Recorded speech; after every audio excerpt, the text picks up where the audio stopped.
All right, so I don't know if you saw CES was going on like these last couple days. So I saw just a couple highlights of Nvidia, but I didn't see like everybody like talk. Yeah, I don't think there was much else to really go on there, but definitely the 5090 being out. That was the big news. But $2,000, it's actually surprisingly affordable. Yeah, I saw something on Twitter that was like 12 grand, and I was like, that's crazy. Like, makes sense if you want to get it first in line. But then I actually looked at what they were going to be listing it for, and it was 2 grand. But then they had like the 590, 80, 70, RTX, whatever, and it was like pretty decent prices. Yeah, and the other ones were not bad at all. I think the one that was one tier down was only like 900, Oh, something yeah. like that. You know, it was Yeah. like half the price. But I think they know what they're doing because last time when the 3090s came out, it was like nobody could find them, and when they could find them, the prices were not good because people were scalping them. You know, Yeah. this time I think they said, hey, we're gonna have a low price and we're gonna produce a lot more of them because we know people are gonna scalp them. Yeah. And like $12,000 might be a little high, but they'll probably go for like 6. Oh, yeah. You know, because they probably will. Even though they plan for the more to come out, they'll run out. Did they talk about when they're rolling them out? I actually didn't get a date on that, but I'm pretty sure it's like soon. Because I was figuring February, March, like that's the time I was thinking like, okay, that's when they have to be out, like somewhere where you could go get your hands on them. The vibe that I was getting was that they didn't want to talk about it until it's like they're for sure coming out. Oh, yeah, makes And sense. so they still kind of haven't said that. At least I didn't find it anywhere. But yeah, I would think like February-ish. Dang, dude. The amount of like just thinking about computers. And I think I saw something on X that he was like, I think it's the president or the owner or whatever was talking about like if you would have. Oh, of Nvidia? Yeah. He was like talking to people about investing in his company. And he was I like, just bought a stock yesterday. yeah, he was telling people like I think it was like $1,000 or something, like the cost of the 4090 or something like that. He was like, if you would have spent that much money into our company, it would have like multiplied times 10. Like you would have had like a crazy amount of money because it was like $14 a share, and now it's $140 a share. So Yeah. it would have been. I was like, dang. But dude, that's like, the thing, you know what? People, you would have been crazy to say Bitcoin was going to get to $100, and now it's like the price that it's at now. It's like honestly, I don't even know, but I'm sure it's probably above 60,000. It's at this point. 95 right now. Yeah, it got to the day that it broke 100,000.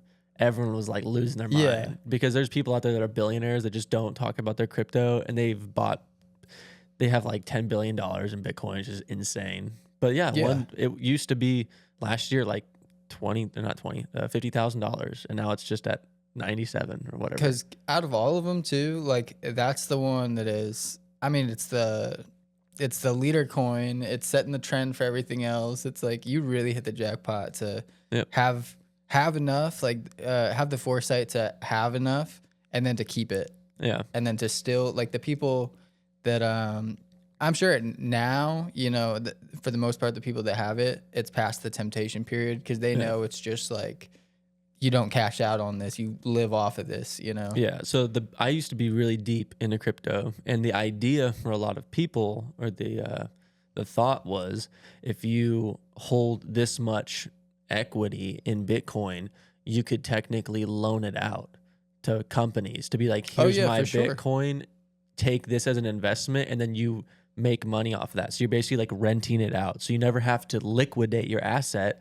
You literally give them your asset to use, which means that you're technically, because it's not an actual currency in the United States. So if you convert it to dollars, then you have to pay tax on it. Right. So if you never liquefy it, then you never have to pay the tax on it, but you're generating a lower tax rate from just a yearly income. I mean, it makes perfect sense. Like the future, you know, I think the future is more about understanding, like there's going to be loopholes in the advancement of technology, and the more you can understand that, and it's like not to say like being a hacker, quote unquote, but like sort of like hacking every sort of thing that you can to, you know, to your benefit is going to be like huge in the future. It's just about being an entrepreneur. And like, I think seeing Trump come back into office, it's the deregulating of a lot of things is going to boost the economy. So it's like driving down taxes, making stuff more affordable. It's going to create people to be more creative in their ideas, thus hacking the system and making it better. Yeah, but I think like there's just avenues like they're kind of doing it, and if we can all do it together as a country, that's great. Like this new Doge example, and like reformatting things in general. We sort of have that mindset, and our leadership sort of has that mindset. But it's sort of up to us on an individual level, especially the further down the line we get, the more on us it is to really figure out what can you do to hack the system to your benefit, because there's sort of like I don't know, just a really low tier default that happens when you're just gonna fall to the bottom rung of whatever's going on in society, and then you just format to however that is. You utilize the things that those people utilize, and it's just like you just go with the flow with wherever you get put. But just learning, like with the access to technology that we have, Yeah. the way that you can jump from that lowest rung to like 50 rungs up just by focusing on one thing that you just like said, hey, there's a vulnerability there. And like, there's too many people in the world, and most of them do the same exact things. Like there's probably like 5 things that the majority of the world do, for work, and they have the same routines in different countries, and it doesn't matter. But there's not enough people focusing on, that one little thing that you noticed, you know what I mean? Yeah. So Yeah. just crazy. And speaking of like things changing and stuff, a topic that I want to talk about is like along the education system. Like what I've learned the past 5 years is like we need people to be educated in this country. Yeah. And I mean, not that I think college is like a great thing, but like I think the government should pour more into getting people a higher level degree of college. But I'm not talking professional, like a profession, like a doctor or an engineer. I still think it's important that people have to pay for those. But if you just anything that's like reading, writing, something like that, like if you give like degrees out for free and you allow people to go to college, and then your citizens are more smart and inclined to make better decisions, I think your economy drives and goes up a lot more, because it doesn't give people the excuse. Now, the only caveat that I have with handing out free education, like pick a school, right? I don't care. Freaking Harvard. I don't care. To me, it's like you're learning. Like I might suck at learning at Harvard compared to going to a regular UC school. But to me, it's just work for me. to me, it's just learning. But I think if, let's say, somebody was going to University of Texas, right, or University of Florida, and they're like, I'm not going for a professional degree. I'm just going to get a college degree, a regular bachelor's, not in a profession, like I said, right? And the only caveat I have is, okay, you have to have above a 3.0 GPA, or you have to pay. So it motivates people to do well in school, but it also motivates them that if you fail, the government is not bailing you out for your failure. Because the biggest argument today is, well, I deserve education, right? Or I shouldn't have to pay, or whatever, right? For me, it's like, okay, I understand that because everyone wants to be educated. I believe everyone should be because it makes us all smarter, right? It gets rid of the stupid mindsets that are in the world, and it makes everybody like, okay, we all learned about this. This is smart. Okay, but what about like there's probably a large majority of people that would get that opportunity, and just whatever circumstances going on, whether it's like it's all circumstantial. Sure. But anything could go on where they all of a sudden aren't going to be able to put the amount of effort it takes to maintain that 3.0, GPA or whatever. Should they be like ultimately penalized, and have to pay monetarily? Well, that's the thing. Because like nobody else is paying at that point. Correct. But the thing is, we know college as you have to take 7 classes a semester and you're overloaded and bogged down. Let them take 1 class a semester. It's still free. That way, for me, there's no excuse, because if your excuse is, oh, I don't have time, if you're only doing a class 4 days a week for an hour and a half, that's nothing. And then studying on top of that, I think they want you to double the class time of study time. So now you're talking, okay, 3 hours a day, 4 days a week, 12 hours total a week of just studying for one class, then it takes away that, oh, well, you couldn't even manage that. Why should we have to pay? Gotcha. Because you're not being a responsible adult. So you're saying though that like you don't have to go full-time student. You Nope. will pay for as little as you want to Yep, go. you can take your It's at time. your time. Yeah. Yeah, but the whole point is You could be however old and finish out your graduation finally. But because think about how many people wouldn't feel sorry for that person who wasted their opportunity.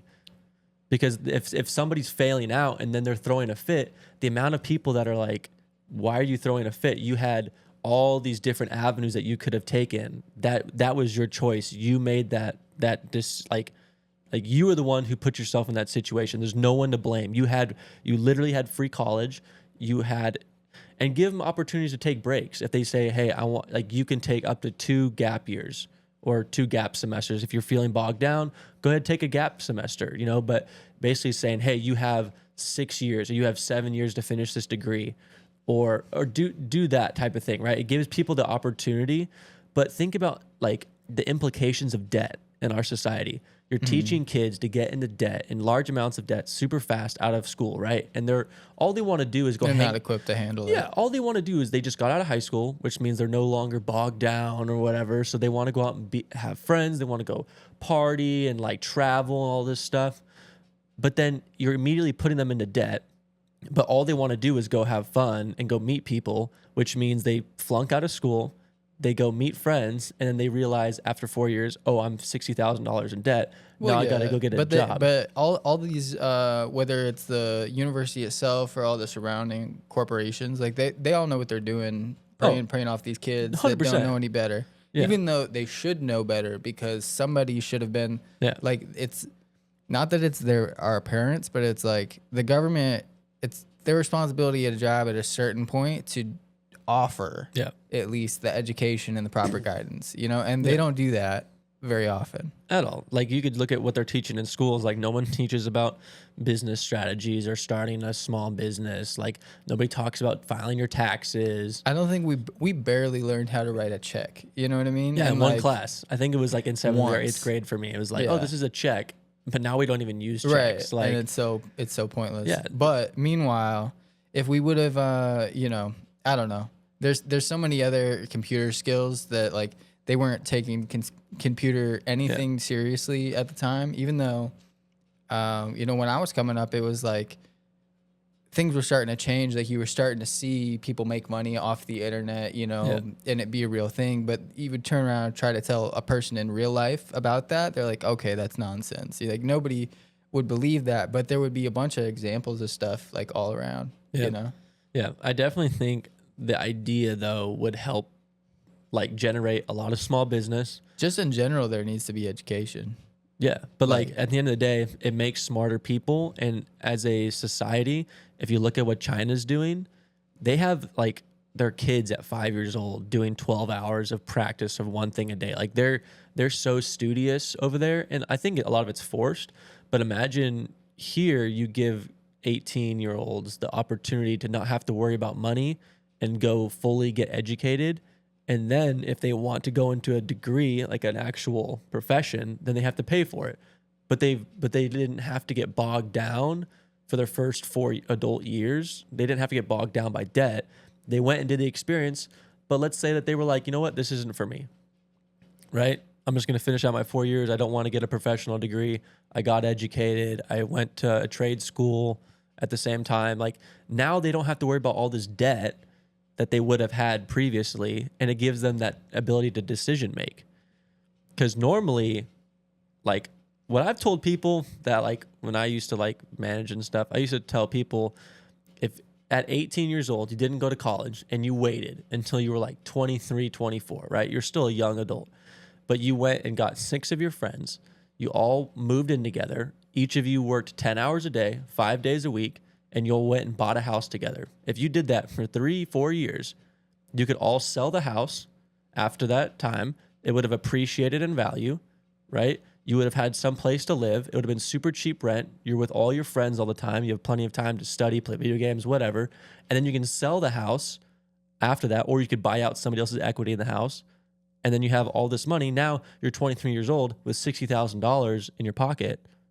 And now you have a choice to do whatever you want. I mean, that's great, but you know what the toughest part about that is finding 6 people to get on the same page to actually do that and not have a bunch of other bullshit to get in the way. I agree. And for the whole thing to fall apart in the dumbest possible way. Yeah, there's always that stuff that clouds that makes. But I'm just saying, like, but that. Ideally, if you could do that, that's great. Like, you know, and having the foresight to do that, but.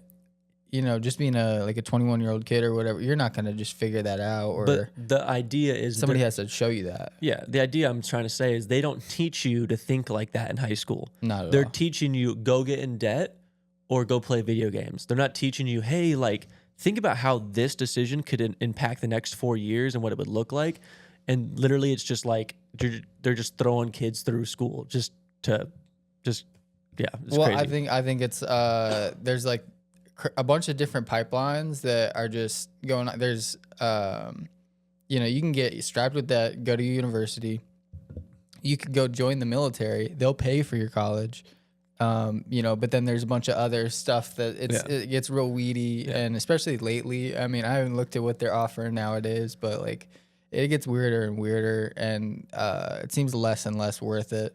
For like the military, what they're offering? Yeah, I think every year it just gets worse and worse. Yeah, I think hopefully it's going to change soon. But Well, I think that's the big thing, actually. Speaking of the military, is that you know, we had, you know, I don't know how to phrase it, but we didn't have Trump. Yeah. And now we do. And so before, when we weren't certain if we were going to have Trump or not, and we had Biden, and it's like maybe we're going to get Kamala, you know, all the military leadership, they didn't want to pour a bunch of money into that. They weren't going to seriously do any, you know, aggressive moves in any type of way. But now that Trump's coming back, it's like, well, actually, a bunch of budget's going to go that way because Trump, you know, he started Space Force. Yeah. And everybody always forgets about Space Force. But now you've got Elon in the mix with SpaceX. And, you know, I'm sure there's a bunch to be done there. I know Space Force already, they do a lot with SpaceX. Like they do their launches from the Space Force base. And, I don't know, they do a bunch with Earthlink or whatever. Yeah. Yeah, I mean, I think they're doing a lot of bonuses. Like they're trying to give people bonuses to join the military and whatnot. But I think with Trump coming in and with like some of the opportunities that he's talking about, I think a lot of people are going to see it more like, oh, cool, I want to serve my country again and I want to pursue an occupation in this. But also with that, I feel like the amount of stories I've heard about people getting suckered into a bad contract in the Army. Yeah. It's like nobody's educating on what this means for an 18-year-old.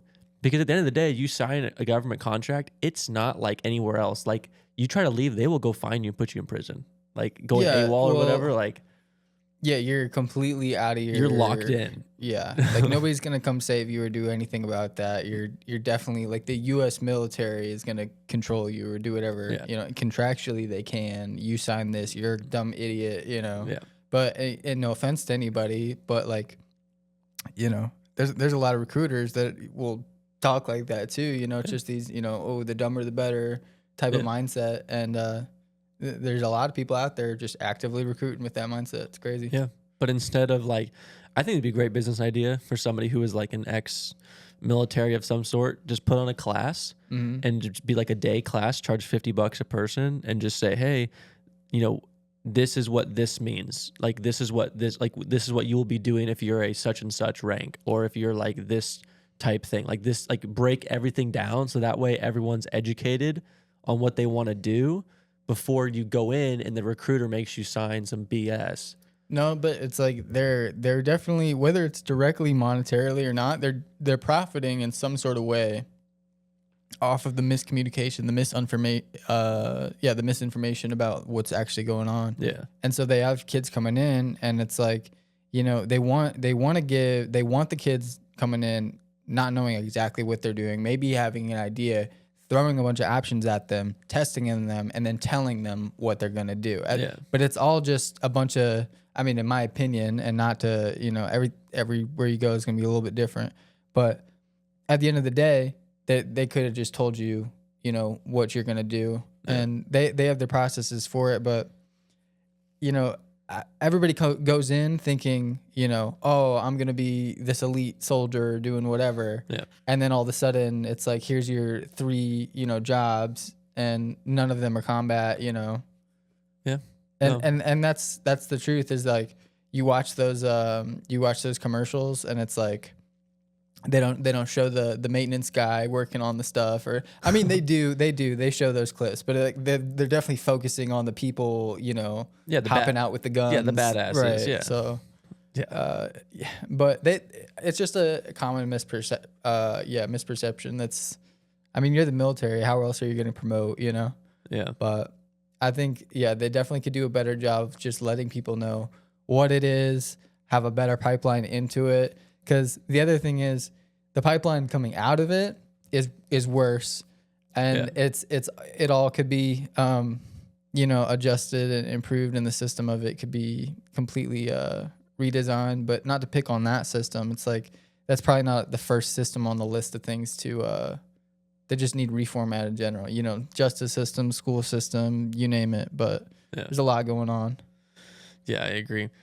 Do you have another thing? Do you want me to pull up my next one? I was just I don't know if you've heard about that dead internet thing. So it's like I don't know, it's a popular theory. I kind of heard, I don't remember where I heard it, but so the dead internet, it's like, we know there's a bunch of bots on the internet that we interact with, but it's basically saying that I don't know what percentage, but like, let's say 75% of the internet is completely dead. It's all bots. You think it's people. They're interacting, and they're controlling their narrative of everything 100%, you know, artificially from this. But this is sort of like an old idea that I forget when it goes back to, but like, I don't know, let's say like 2008 or something. They were like, oh, it's the dead internet theory. And it's like, the internet did used to exist before, and people were really, you know, interacting, and it was like maybe closer to 100% of genuine interactions, but from real people. But then something after that happened, and now it's all it's like a projection of it, you know. Interesting. It's all artificial, because I know, but it's really good. Yeah, because I heard Elon. Well, when Elon bought Twitter, he was like, "How many bots are on Twitter?" And they were like, "We don't really want to tell you how many are on here." Right. And it was some crazy number. I don't know. I don't want to say the number. I don't remember what it was, but like the amount of bots that are on Twitter. And then it makes you think, these people who are posting stuff, and there's 1 million people looking at it, or there's 500,000 likes. It makes me wonder, did 500,000 people really like this? Or was there 25% of that actual people, and the rest are bots making it look boosted? Well, and the thing is, it's like, to some degree, we've socially accepted that, like, oh yeah, there's gonna be bots in there. Yeah. So we never get a clear indication of like what percentage means authentic and what percentage doesn't. And like, you know, anybody could be paying for these bots. So it could be, I remember way back in the day, I think it was like Kim Kardashian had set the record for most followed person on Instagram or something. And then they went through and found out, like, you know, 500,000 of these are bots and whatever. But nowadays that doesn't even affect anybody. It's like, we expect every celebrity to have bots in there, and we expect to see bots on Twitter or X, you know. And it's like, we just come to accept that sort of thing. It used to matter though a lot more. It did. Like, now it doesn't. Like, to me, like when we were growing up, it was like, oh my gosh, you have 1,000 likes on your Instagram post, like you're super in it or whatever. But now it's like, I could care less if I see something that's funny on X and it has like 4 likes. I'll still think it's funny. It's not like, oh, this is less funny because the person's not famous. Like, I think nowadays people aren't as concerned about analytics. Maybe if it's your post and you do business wise traction, but like, I don't think it's a what do you call it? A double standard where people want to treat it one way. You know, they want to act like, if you don't have numbers, that, you know, something, when you go to do business, they want to act like you need all these numbers and everything. Yeah. But on the consumer side, from the taste perception, from the like cultural perspective of the actual humans that are on these platforms, you're right. It doesn't, we don't care about the numbers at all. It's like, is it funny? Yeah. Is it, you know, does that relate to me? Yeah. And that's it. It's very simple. But then again, you see the same accounts having like, I don't know. I'll find a new account and I'll be like, oh, I like this account, whatever. That was a good tweet. That was cool. Yeah. And then the longer I see them keep tweeting, I'm like, okay, I see what you're doing here, your angle, the way that you're being provocative and trying to trip the algorithm and feeding these literal bots in the comments to, do all this. And you're just gaming the system, but that doesn't make for good content. Yeah. I also think the one thing with like, I don't know if it's bots, but on X, if you keep scrolling, right? Like let's say something breaking news happens, the amount of pages that are all copying one another's and to me, it's like one thing happens and then that same headline, it's like you'll see the story develop through the delay in the headlines coming out. It's like, now they started adding that one detail, Yeah. For me, it's annoying because, for instance, Elon posts something, right? And then every single thing says, oh, Elon just posted this. And it's like, I follow him. I know what he said. Right. Why are you posting it? It's because they're trying to suck the attention from him. Yeah. Getting the clout, they're using his clout to try to make money for themselves. And it's like, that's so unoriginal. That's what the game is, though. Like, that's 100% what the game is. It is. It's so disingenuous to anybody that's trying to offer anything outside of the game. Yeah. And like the things to be offered outside of just playing the stupid game for monetary gains is actual value to the direction that we're moving, like the ideas that we have as a society, straightening things out, and it just sucks because we don't really truthfully have a platform where we can just air things out, get it, straightened out and get to the bottom of everything. I think Twitter is, it's like the honest social media. People keep saying, stuff like that, or the free speech social media platform, whatever. But the thing about it is, it's like now we see all these bots and they're all on there. It's just showing us what was always there, sort of. Yeah. Where they're allowing that all because technically, sure, you technically legally should be able to do this. Yeah. But the quality of it at the end of the day is sort of lacking. But sometimes it's got to get like ugly before it gets good. And so I think we're just in that little ugly stage of transition because I believe like the X could be a huge platform. Add in the live stream, just add in a whole bunch of features. Because think about this, Twitch is owned by Amazon. Amazon, they don't know what they're doing. They're scraping and scrambling pretty hard in a lot of aspects, but especially when it comes to the ownership of Twitch. So they have no idea what they're doing. And, it just seems like Twitch, which is like a gaming centric streaming platform, they're out of touch with who they're,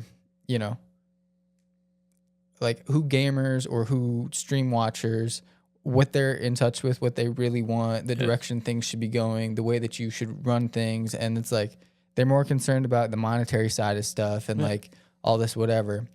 That makes zero sense. But if Elon were to, for real, come in, he's already got the live streaming on his platform. But if he can monetize it and get it up to the quality of Twitch, you could take over that space immediately. There's already what is it, Kick?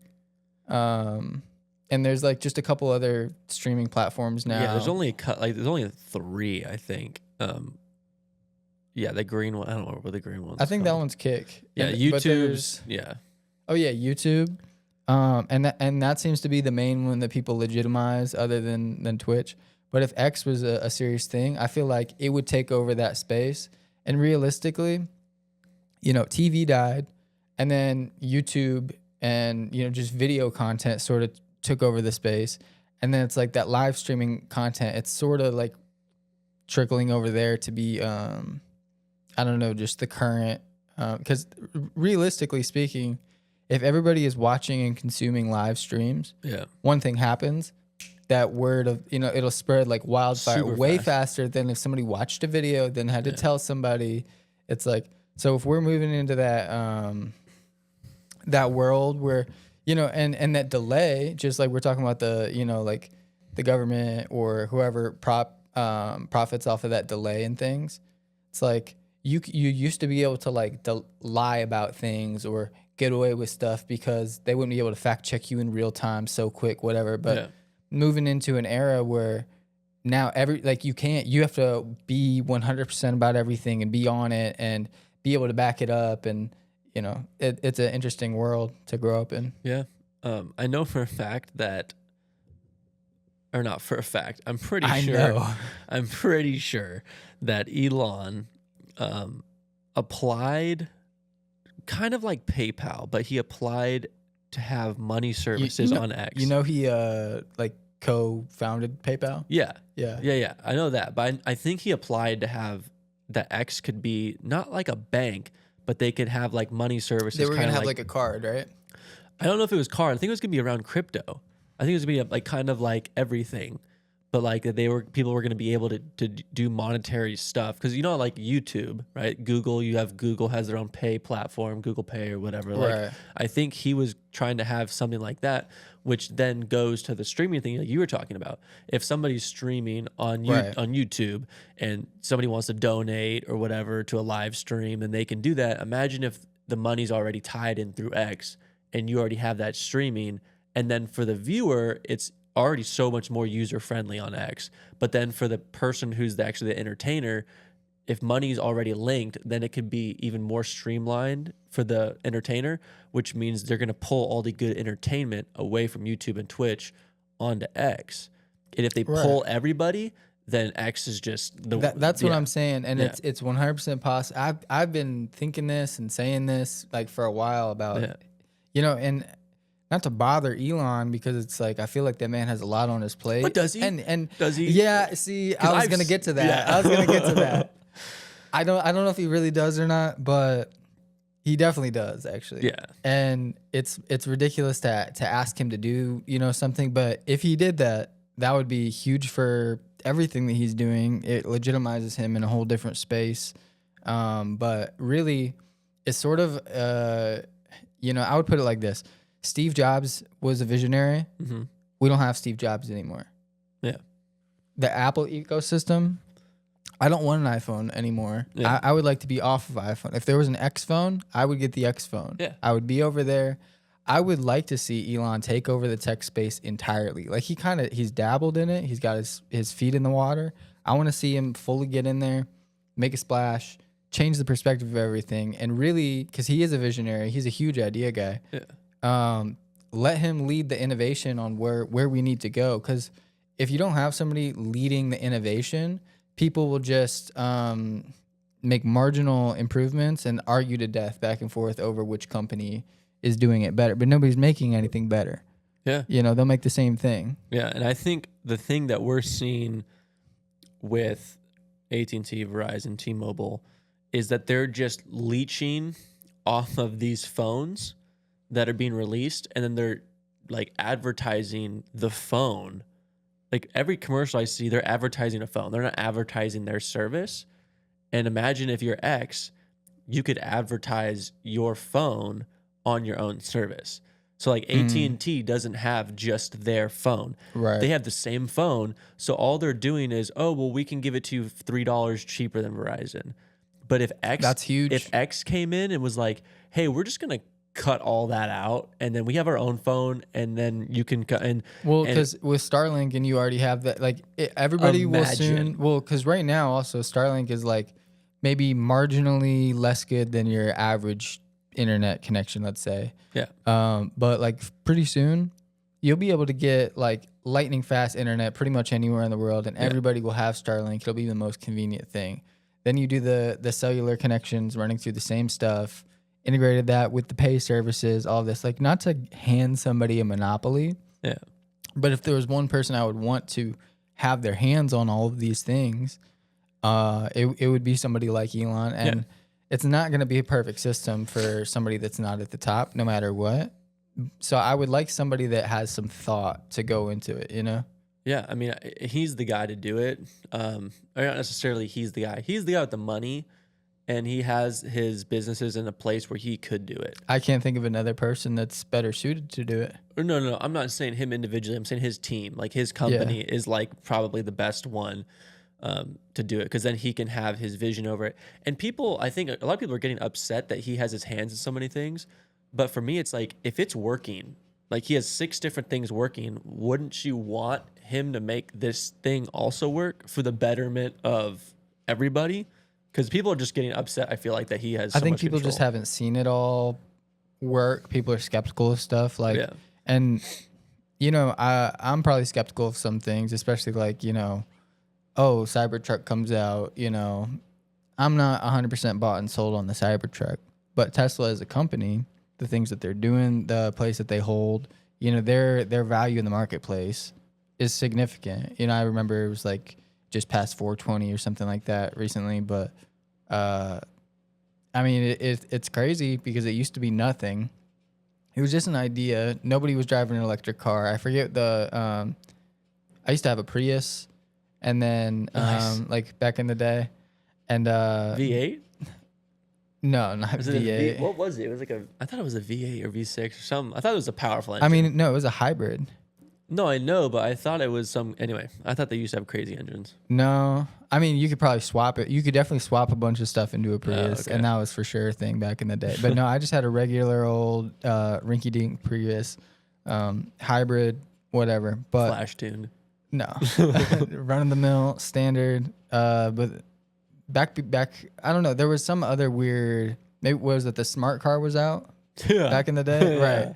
So like that's where yeah, I don't know, e-cars were at back in the day before he came around, and now it's like a desirable luxury vehicle. You know, has a lot of capital, Yep. means a lot. You know, the growth is crazy because that was just one of those harebrained ideas. And like you said, he's got like 6 of those going right now, Yep. and he's had 12 of those done already. Like he has a good track record. I don't know why people don't believe, you know. I think they're just hating. People like to, like, if anything I've seen the past 4 years is people like to hate on success. Oh, yeah. The socialistic ideology of some people that they're like, you know what, you're doing too good, and I hate you because you're doing too good. I think people just shut down. Like they're not able to listen. Like when you're doing too good, they stop listening so good. Yeah. You know, and it's like you can be like, "Hey, this is how you do it. This is what it's doing," and it's like, oh, you know, some hater ass shit. I don't know, but they'll get creative real quick. You know. Yeah, no, I agree. So something, I guess, different topic that I want to talk about, unless you wanted to bring something up. No, you're good. But I guess in regards to 4 years ago, I'm not going to talk about COVID, but just like the idea that there was something that was going to cripple our society so big. And then I started thinking about all these things that like the world has had to go through, like measles and mumps and like way back, like the Black Plague, like all the plagues and stuff. And then what was the one, Polio, right? So I started thinking about, bingo. started thinking about all of these like different things that the world has had to go through. And then I'm like, cancer, like, Yeah. So Yeah. I genuinely think that the cure for cancer has been found. And probably. if you think about it, like, let me do a different tangent real quick. Imagine if vehicle power was powered by water. It would be not profitable. You wouldn't be able to Not at profit, all. right? Because it's like it's out there. It's a commodity. Water's a commodity. Oh, yeah. So if you are able to get rid of cancer, that means these people don't need all these drugs like chemotherapy. Oh, absolutely. Or all these people to keep them alive. You just heal them. Mm-hmm. Boom, you run out of money. So I think that they have found the cure, but they are basically back engineering the cure to, like, basically if the cure is one step, they're like, okay, let's break that step into 20 steps, and each of those steps will just make money and then fix them, and then eventually the cure comes out. Okay, yeah, but it's like, because you can Rockefeller any situation. It's like you can make a system designed to manipulate the people going through the system, but then it's like you hand that off to, like, you can make something diabolical with just one person trying to make up a system and say, run with that. But then you hand it off to another person and have them like peer review it and go, how more diabolical could you get? Yeah. Oh, just keep passing this down the line. It'll get crazy. And somebody's going to come along at some point and just say, okay, we've got you, we separated in these 12 steps, but when you go over here to do this one step. We're also giving you this thing we know that harms and worsens the thing. Yeah. So it's like we're just feeding you back around and confusing you with the cycle. Yeah. I feel bad for the guy because Vicious. I feel bad. Like, imagine you're the scientist who like figures it out.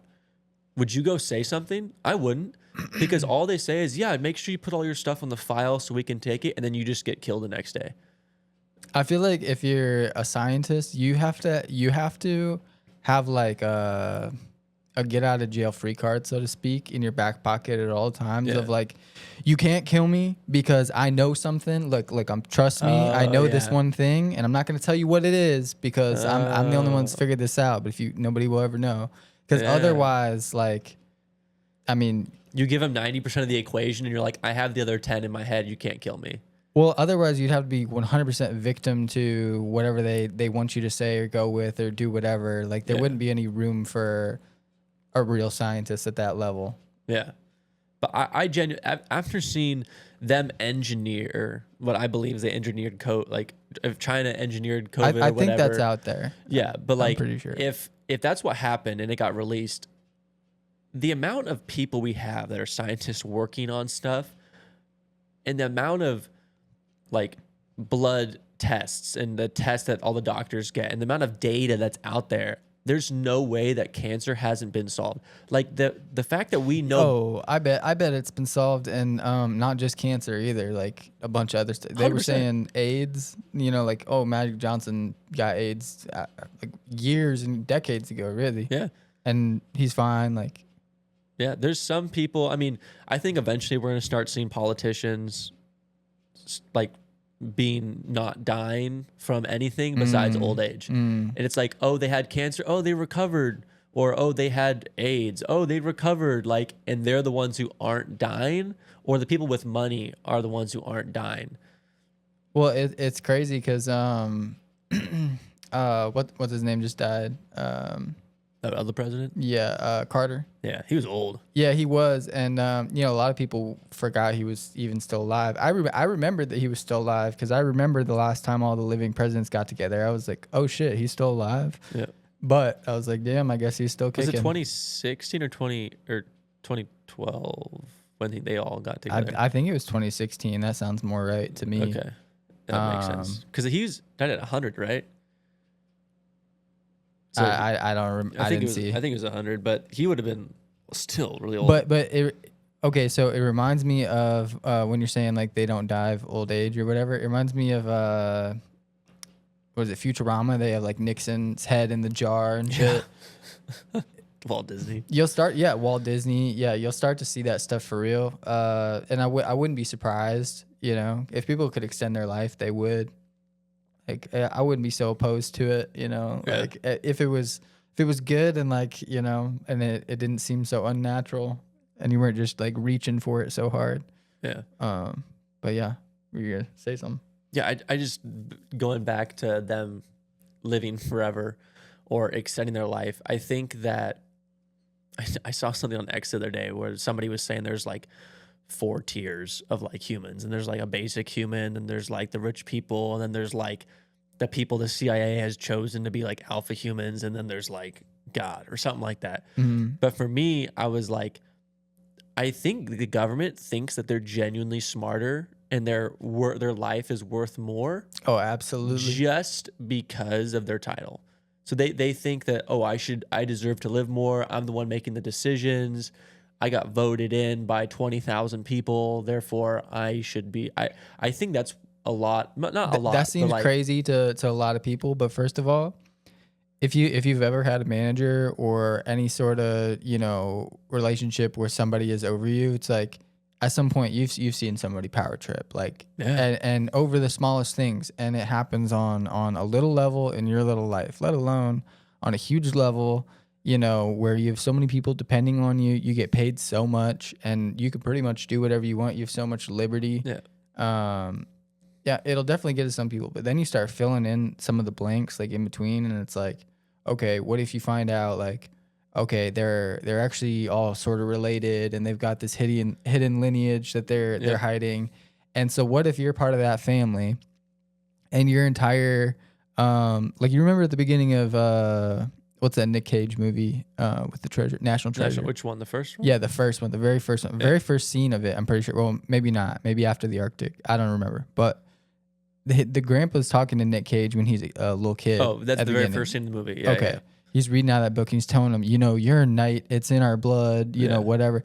If you grew up with that sort of thing being told to you, you know, but even on a deeper level, you would start to really think, you know, like you're from this, you know, God chosen right to rule. Yeah, you're almost on an alien, completely different level than these, you know, we might as well be insects and whatever. And it's like, you could be raised to believe that by a whole society of people for sure. But then you get given one of those positions where people power trip, game over. It's almost impossible that that's not kind of what's going on. And then you mix that with like, I get to live longer than you because I've been chosen. Yeah.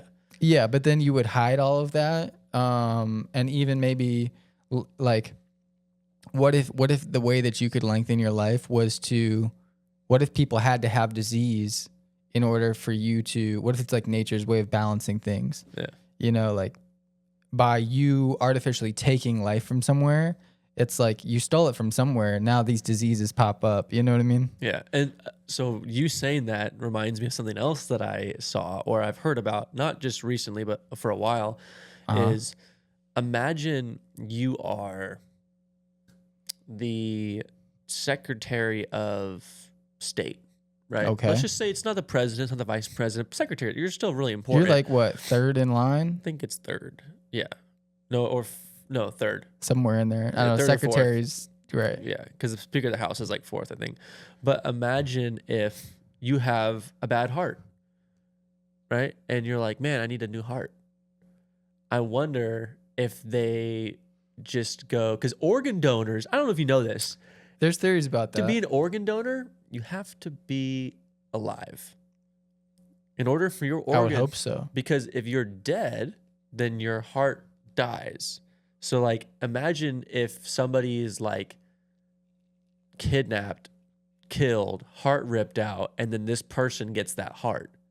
But nobody would ever know because it's so secretive.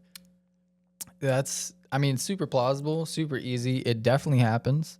Like outside of our country, it for sure happens. But inside our country, it for sure happens. Yeah. And there's like a deep seedy, like it's not hard to find. Like you could not believe in this if you want to, but it's not hard to find. Like, you know, like Dallas is a pretty, like we have one of the best medical systems in general, just in Dallas. Like our hospitals are top notch and all this stuff. But like, also that means like we have the most doctors and most, I don't know, there's more room to manipulate the source of actual proper organs, you know, from like a real hospital here than there would be in like, you know, who knows where, Nebraska, where nothing's going on, right? Yeah.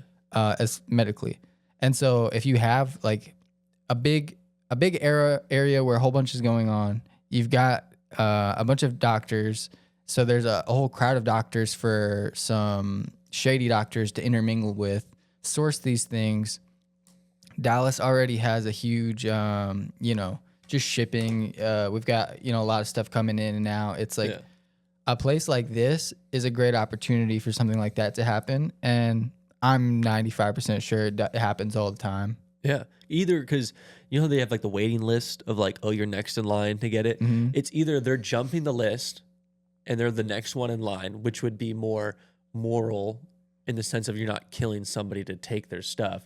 But it's like, oh, I'm more important. I just get to jump the line because there's a law or something. I either think that's happening or that they're just like kidnapping people, harvesting them. Well, I also think what they're doing is and during COVID, they were getting away with a whole bunch of stuff, but they were pulling plugs on people, giving people just 1 milligram too much of whatever, you know, like small little tactics that you would do. Yeah. And that sounds crazy and you might feel bad or whatever, but if you were getting paid a certain amount of money, you wouldn't care. You'd get over it pretty quickly, especially if like you're in such a sterile environment where things can be normalized and you know, people die here all the time. Like, you know, And think about, I mean, the same thing goes with like the people in that profession. Like if you're a really good doctor and somebody comes to you and says, hey, here's $2 million a year, don't say anything, you're going to be performing these surgeries. Right. The same thing happens with special operations and military. Yeah. They have these guys that are like, absolutely, that are like so good that they're like, hey, we're going to pay you $2 million a year. You're going to be an assassin for this, or you're going to be on security detail for this, super dark, top secret, like can't say anything. People are going to, they have a price. And it's like, also when, so let's say, you know, and everybody has a price and everybody has a task they're willing to do for a certain price. Yeah. And so, let's say we wave a bag over your head for a certain dollar amount to get your attention, and you're really barking on something. But if you're doing something that you know you're not supposed to be doing, and we have you attached to that money, if we put you around a bunch of other people all of a sudden, you know that they're all sort of doing something. You don't know what it is, but they can keep it compartmentalized because you're not going to tell them what you got going on, and they're not going to, you know, because they don't want to risk whatever, you know, sort of money or whatever incentive they have going on. So they can keep everything super compartmentalized. Yeah. And then people really just don't even know 100% of what's going on. Yeah. You might go like, oh, hey, I work at this factory and we do this one weird, just this one weird thing. But maybe that one weird thing is part of the process of a whole bunch of other weird things, and nobody notices because it's just that one weird thing at 14 different places. Yeah. You know, but it's a different one weird little thing every time. Whatever. It's like how the cartels work.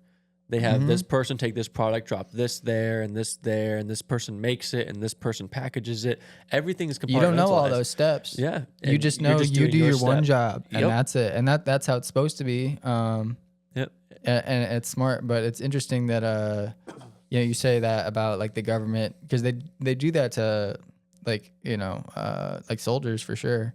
But in the hospital, that would make sense that there would be, like, whether it's the government or not, somebody on an elite level that has a bunch of money probably can manipulate the doctors. And the other one was abortions. Because like the abortions being a source of, you know, people say all sorts of different things you could use, you know, harvest that for. But, you know, I don't know if Dallas is necessarily the place for that, but there's probably other places where there's a bunch of abortion clinics, and then they're doing who knows what with stuff that is legally not, you know, human matter anymore. Like it's, you know. Yeah, it's like this for stem cell research. I think, so I have thought about that. Imagine, what's it called when you're somebody who has a baby for somebody else? A surrogate? Yeah, so imagine imagine if companies started paying surrogates in these states where like abortion is legal to be like, hey, just like grow this baby, and then at this time we're just going to have an abortion, and then we'll just pay you this amount of money. That would be crazy. So, and that thought takes me to then, okay, if you can make babies in test tubes, like a test tube baby, they can for sure. I think. Yeah, if you could do that, then why these people wouldn't even care about making slaves or growing people just to fertilize like their organs or like harvest their organs? Because at the end of the day, if you're like, oh, we need all this for stem cell research, you're just growing all these babies in labs and just killing all of them because they're just test tube babies. Okay, but what if there's a couple things, you know, it's all theories after that. 100%. But what if there's an instability problem with the DNA of these things? Like you can make them in there, but it's like, okay, that first one that you make, because it's like you need to get the DNA from somewhere. Yep. And it's like the farther away, the more copies you make, the further down the line it is, the worse representation of what it's supposed to be. And eventually it's so unstable that it's like beyond, you know, deformation or something, like literally just doesn't have life, can't, you know. But I think it has to. But you might still be able to utilize that. I don't know. Anyway, I think it's... If it was something that was like the liver, you know, like the liver can regrow itself. I didn't know that. Oh yeah, so the liver can the body does a lot of crazy things. So if it was something like that, like I wouldn't care. But the fact that they're messing, I mean, I believe that it's human life, but it's the fact that the idea that somebody could have of like doing that, like bugs the crap out of me. Because you see it in The Matrix, where he like wakes up and it's these robots just like harvesting like humans and just eating them. That's terrifying. Yeah, and it's like, oh my gosh, like people could easily be doing. not even that they could be doing it now. They could have been doing this for like years.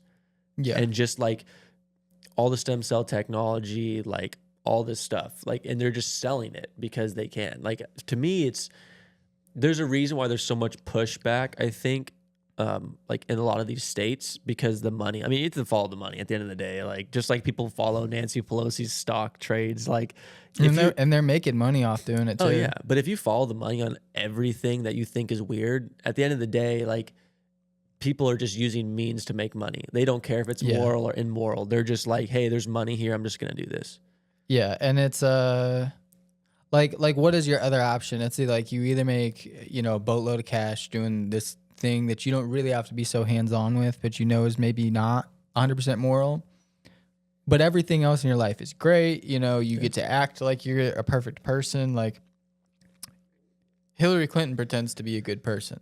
And it's obviously hilarious. Yeah. Watching her. But she gets to live in that world, regardless of how bad that illusion is or not. Yeah. And especially when, we hate a politician that lies, but that's every politician. But a politician does not hate a politician that lies. So for her also, when she's surrounded by other politicians, whether they're on the other side of the fence or not, they might talk shit about her, but she probably talks shit about them.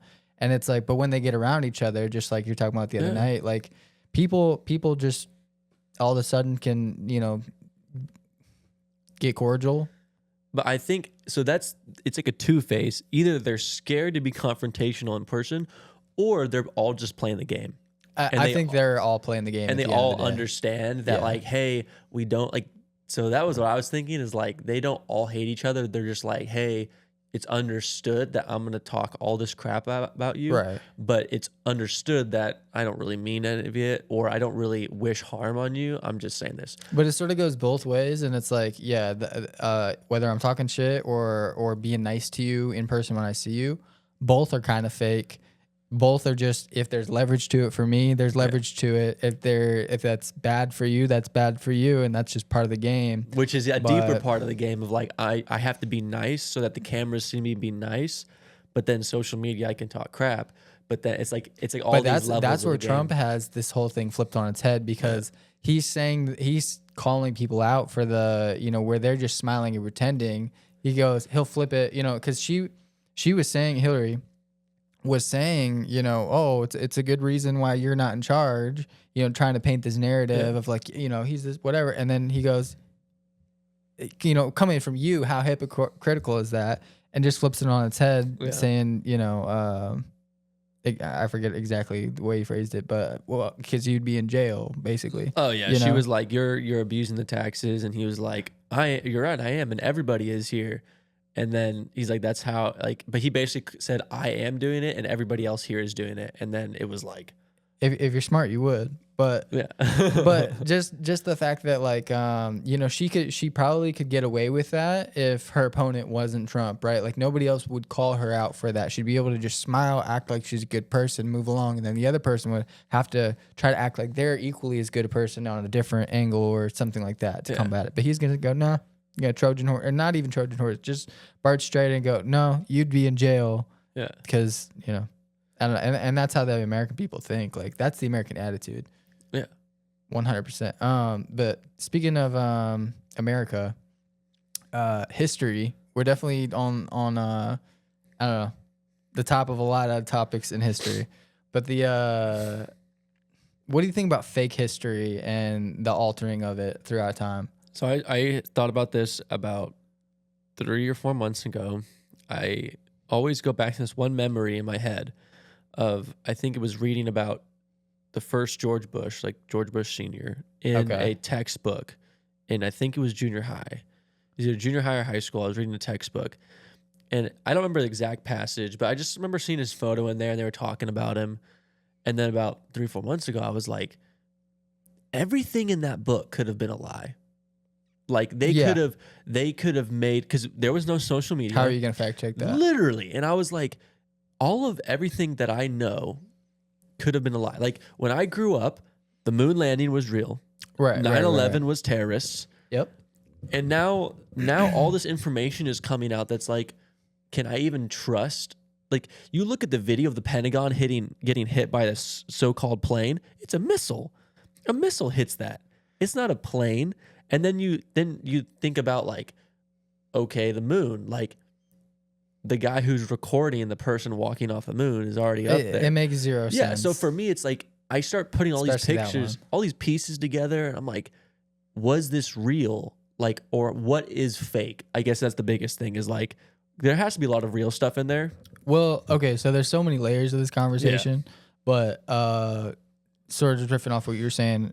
All right, nowadays we have all this AI video that we see, and it's like so close. We know it's fake because we know what to look for nowadays, but when it first started coming around, people were really getting fooled, and you know, your average like grandma out there will still get easily fooled by a bunch of stuff that's available on the timeline near you, and they, you know, it's only getting better. But if you pair that with the idea that whoever they is, whether it's the government or whoever wants to hold something over your head, has access to technology that's advanced, you know, maybe 100 years beyond what they're giving us access to. They absolutely have the ability to fabricate something that looks real to us that is 100% fake and control us with that whole thing. And so if you start looking back at, you know, because we go, oh, the moon landing was fake, which, I mean, if you look into that, that's a whole, there's many levels to it. Why haven't we gone back? I don't even want to get started on that one. But, you know, Stanley Kubrick directing the whole thing. But all that's the technology is gone. Anyway, sorry. But if you look at that and then start working your way back, it's like that one almost seems like it was purposely staged for us to find out about that. You know, there's probably better ones where they really pulled the wool over our eyes, and we're talking about the moon landing right now instead of what actually happened. We always talk about 9/11, but it's like, people always say 9/11's an inside job. What was the job on the inside? Nobody ever talks about that. We never got to the bottom of that. Yeah. Like, it's just, you know. Well, I know that. I mean, there's theories out there for stuff, but or even like, I don't know. I just feel like the events that we do know about, it's like it almost seems like they're put in front of us like I don't know, like a distraction to take our attention off of other things that they're really potentially using AI to fool us with. You know what I mean? If they make something that we think fake looks like this, but it actually looks like real life, they're able to fake us way more if we're over here looking at this thing we think is fake, and we're not even able to tell if anything's fake at all. Yeah, I have a good example. So like, let's say all the fires going on in California right now, right? Let's say that they wanted to show a video of how the fire started, right? Like, they know the real reason how it started, but they can make a fake video showing somebody chucking a flare into a forest and burning it. And they're like, we have this guy. Nobody can go validate that he's there. Nobody can validate because they have a video that they found, right? So you could change the course of history with not big videos, but like super small videos that's like, oh, there's the evidence. And then everybody just turns their head away. Yeah, it's easy. Yeah, that's all they like. For instance, the moon thing.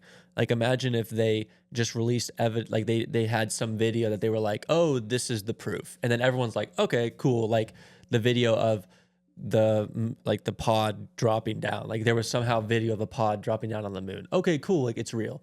Like Mars rover, like the Mars, or is the rover that we sent, was it Mars or some other one? I'm pretty sure. Yeah, imagine if all that was just fake. Well, there's theories out there about that. Like, supposedly everything from NASA is all fake because they were, you know, those people who do the really good job at that GeoGuessr game, and they can figure out where something is looking at dirt or whatever. They people that are good at that, I don't know if it was specifically then, but people that have that skill broke down the photos and the video from the Mars rover, and supposedly, I want to say it was New Mexico or Arizona, it was filmed. Like, they found like, no, that crater's right here, like that's, you know, they put it all together, and they just put a bit different backdrop on it. I don't even know if it was that, but they definitely colored it, and they you know, added they warped the lens to make it all fisheye. Yeah. But then the other NASA photos of like planets and stuff are all CGI composites, and like you never actually get a real photo of the Earth. That's what all the flat Earth people are always big about. But there's a lot of questionability when it comes to NASA and all those things. But you know, when it goes into history, you know, I don't know, because nowadays it gets complicated when the history is getting made in the future. Yeah. And we're caught in between. Like, we're in the present, what we know it as, but we're definitely about to jump into the future. But we're also not sure about what's happened in the past. We don't know how much of that's true. So the instability is crazy right now. Yeah. And I feel like we've definitely been lied to our entire lives, but there's so many more lies that we don't realize are lies yet. It'll probably come out eventually, but you know, just the way that they've warped history. I know you had mentioned this at one point, but you know, like the burning of the Library of Alexandria, like just that in alone, like that in and of itself, the biggest collection of works of like knowledge, and perspective, it's a little proof of everything is gone. But then it's like, okay, that thing gets burned down. Mm-hmm. Okay, that's a travesty in and of itself. But okay, was that intentional? Was that not intentional? And then, did it actually happen? And then, okay, maybe they burned it down, but were the works inside it, or were they removed prior to it? Is somebody holding on to them? Are they somewhere else? And so, just that is one example of manipulation of like world history. And if you go to, you know, other countries, I'm sure their textbooks differ from ours. 100%. But if you compile like a bunch of people hiding knowledge and doing all sorts of stuff like that over time, and then any sort of technological innovation in there to let them do a better job at it, I mean, there's no way we have really any idea what's happened. I think history is almost like at a loss to a degree. Yeah. For your average person. I think one of the biggest reasons I think they're deleting history, or they could have altered history, is to make the future more profitable. So if they lie about one thing, let's say the moon landing, right? Like, let's say the whole point of them lying, if they did lie about it, let's say it was fake, is they geared up this massive industrial complex for getting to the moon, right? Missile technology, rocket technology. They lied about it to achieve a monetary aspect of like getting to some place. So let's say AI is a giant like psyop, right? They're using to try to gather, like do something on the other end. Well, it's sort of it's like crypto. Like a lot of like the scams are all, oh, it's powerful. It does this new thing with the blockchain you've never seen before. Yeah. And it's like the idea of technology or the idea of power somehow. Yeah. But it's just the lack of understanding and the want to move forward and be better and do better. Yeah. And it's sad because it's like, it's easy to, you know, for the average person to think that that's a good idea or to jump into these things. But like most of these people have no idea what any of this stuff does. They don't know what the blockchain is, you know, it's way over their heads. But if somebody says it strong enough and convincingly enough, they're on board. And they're backing it up, you know? Yeah. And that's just the end of the day. Yeah. So I have another thing I want to talk about, and it was, this is like an extra one that I want to talk about, but I'm genuinely curious. I tend to ask a lot of people this question in my life. If you, and I just kind of want to see where people are at, like how creative people are. If you were given $10 million tax-free, you have to worry about the taxes. Even after spending it? No. In the sense of like, I get the whole 10. You get the whole 10. Like, you obviously there's sales tax or whatever, but like you get the whole 10. You don't have to worry about paying taxes. What would you do with that? So 10 million. Like, you win the lottery. It's basically a good chunk, but also just with how fast 1 million could go. Yeah. That's how all 10 million need to be doing something. Yeah. So the first thing I would buy. I don't have exact numbers because I don't know exactly how much everything would cost, but let's, you know, just estimate a little bit. I would get a fleet of trucks to start a shipping company. Like Peterbilts or something like that? Like semi trucks? Yeah. Oh, okay. And so I would own these trucks, rent these trucks out, have routes. I mean, I wouldn't personally be doing all this stuff, but I would hire everybody to be doing all this stuff, and teaching them exactly how I want them to do it. But I would get a fleet of trucks, and then I would have other vehicles that are rental outside of that, and then I would have jets. And these are all rentals, but they're also cargo at the same time. And so you can have, and that's value in and of itself. But then on paper, if you go to any other business or any other company, and this could be international, you know, you could go to China with this, it doesn't matter. And to offer international services, that's great. But if you have export, you know, ability, and then you go to these corporations, you can, you know, expand that and do a bunch of good business there. So that's the first thing I would do. The other thing, I would definitely get some real estate, like a hotel for sure. I think is probably the best, makes the most sense. Not too upscale, not too small. But you know, maybe a series of those. But it's like I would say personally, even if I had 10 million, I'd start with something small. Yeah. You know, I would do that. I'm not too concerned about like getting a house or, you know, I'd get a vehicle, sure, but like, you know, like a truck. Yeah. Nothing crazy. Man, outside of that, like I would definitely, like I want to have my own, like I want to design weapons and have my own FFL and like my own factory and do all that type of stuff. You know, those machines are like $40K sometimes. Yeah. But you know, having a fully built out warehouse and you know, hiring all those people to work on everything, build the guns to spec, you know, do all the other jobs that surround that. Pretty much just put my interests into jobs and expand it. Yeah, I don't know. It's like entertainment wise, it's like that's the entertaining stuff to me. You know what I mean? Yeah, because I think there's two ways to think about it, right? Because like in a situation in life where you don't have that much money, right? $10 million is like, wow, that's a lot of money. Like my immediate needs taken care of. But then you start thinking about stuff and you actually realize that $10 million is not a lot of money and how fast that can go. It's like, you know, you need some good insulation on that 10 million. Yeah. Like if you really want to, like, let's say you want to run a business that's really successful. Like you need $10 million to really be successful. But then if you wanted to create 3 businesses that are really successful, you might need $100 million. And then you start thinking about like, man, $1 million isn't really that much money. No. Like to get stuff done nowadays. So I always think that's an interesting like thought of like, you have to basically allow your money to grow and create generational wealth to then be able to do stuff. You definitely do, because it's not like how much money do you need to never have to work again in your life and just be good. It's like how much do you need to be able to generate infinite wealth and pass it on and do all those things, you know, because I always think about like my grandkids. It's like what I want to build is for my grandkids because I want to leave everything to them, not just money, but like guidance and structure and like have things pre-developed, because pretty much everybody should have property and have all these things just because they have relatives and it should have been handed down over time.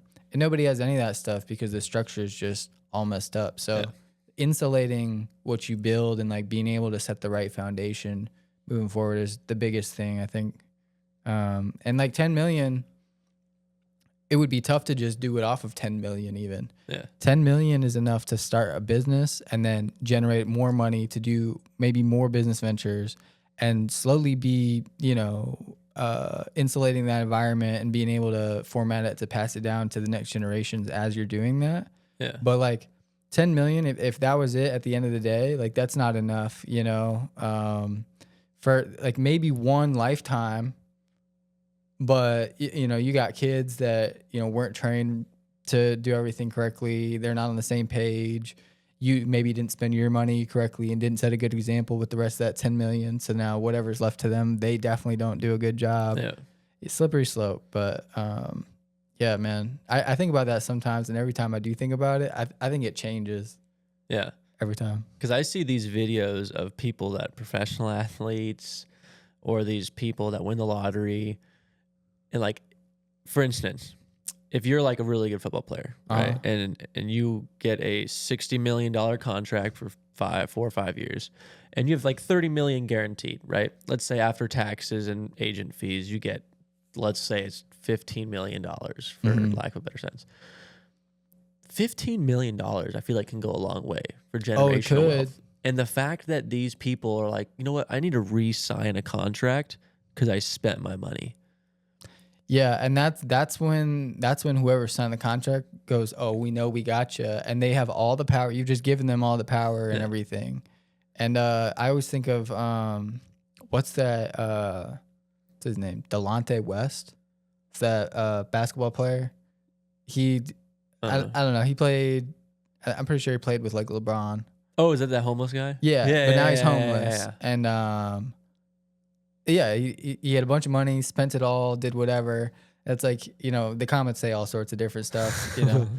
But he, according to him, he spent money on his family, was trying to do good here and there, and it's like clearly, just you can see by the way that he talks, like there's some sincerity in the way that he speaks about trying to help out his family, and he wanted to do the right thing. Yeah. But obviously was not, you know, financially literate enough to do that in a way that made sense with the amount of money. He had no concept of whatever, you know, going from nothing to having everything and then having no guidance. Yeah. Even if you're trying to do the right thing, it'll all get stripped away. So that like education, like financial education is probably the biggest thing that needs to get improved. And it goes back to my original topic of like, we are not teaching people to have a creative mindset when it comes to having money. Because imagine you take an 18-year-old and give them $60 million because they won the lottery. The chances of them blowing all of that and not having anything, it's like that Family Guy episode where they win the lottery twice and Peter's like, oh my gosh, we won again and we're right back to where, like, you know, and they're like homeless and have nothing. Crazy. It's like people don't get taught what it is to have a large sum of money, because a large sum of money to some people could be $10,000, $100,000, but no one's taught how do you make this grow to the next stage and this to the next stage. And I mean, nowadays it's just scammers on YouTube trying to tell you how to get a real estate license. But at the end of the day, if you were actually taught how to hold on to money like correctly, I feel like we wouldn't have these people that are just blowing everything. Well, because it's a series of rules that it's like, if you just hold firm on these rules, it's like no matter how little money you have, if you just abide by that and then have a source of income, if you go with those rules, you'll earn money and maintain it and grow it. Yeah. And it's simple. Yeah, I think a lot of people just start seeing, well, I want to be that guy who's in the club because I have $50 million buying 6 bottles of the $1,500 bottle. And then it becomes an ego thing of like, I have to spend money to make myself look good.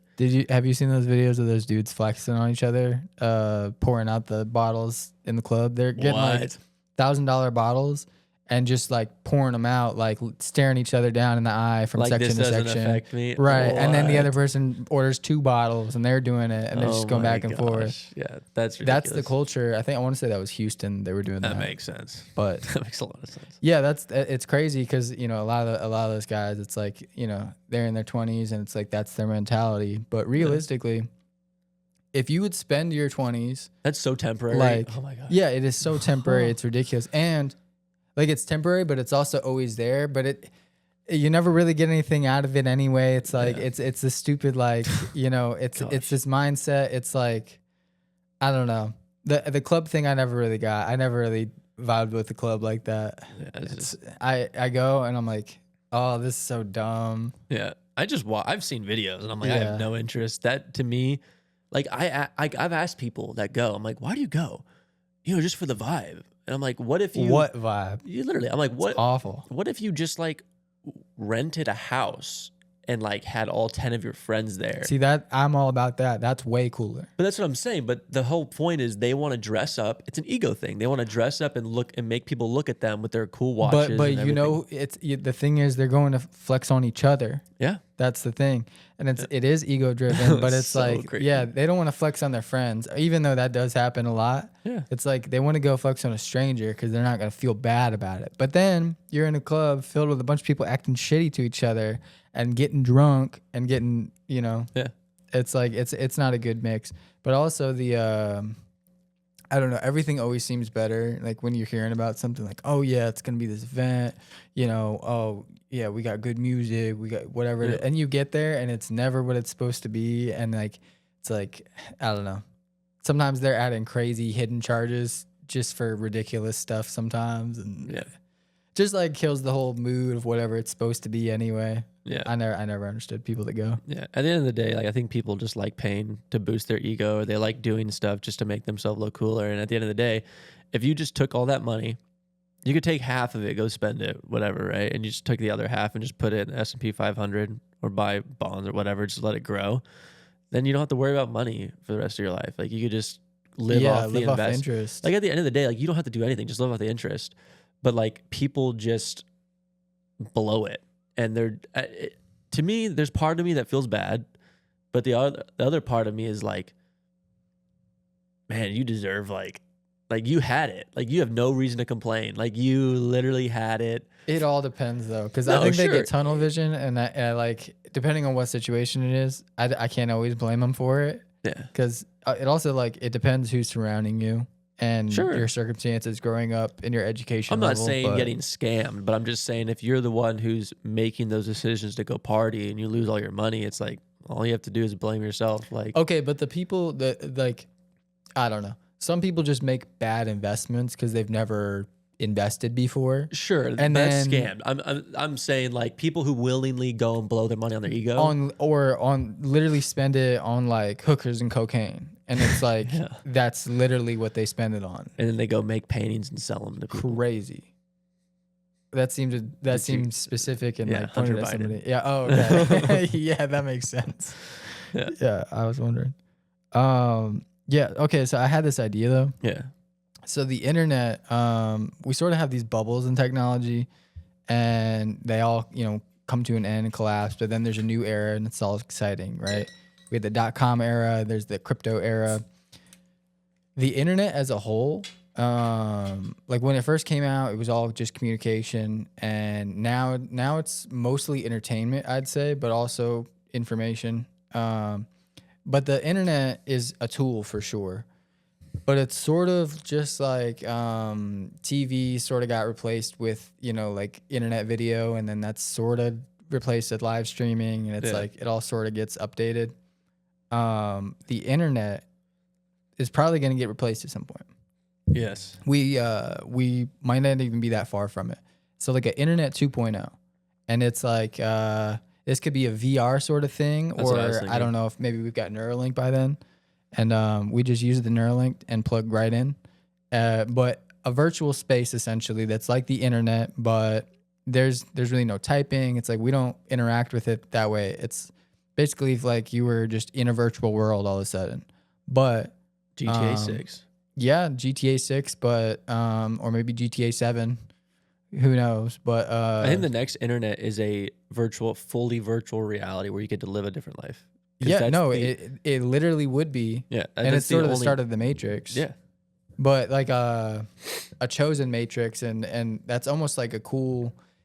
If instead of being locked in a pod and being forced to live whatever simulation is programmed for the thing, if you just had your own pod to lock yourself in and literally do whatever, I think we might have talked before about like being able to simulate stuff too, and like literally relive history and.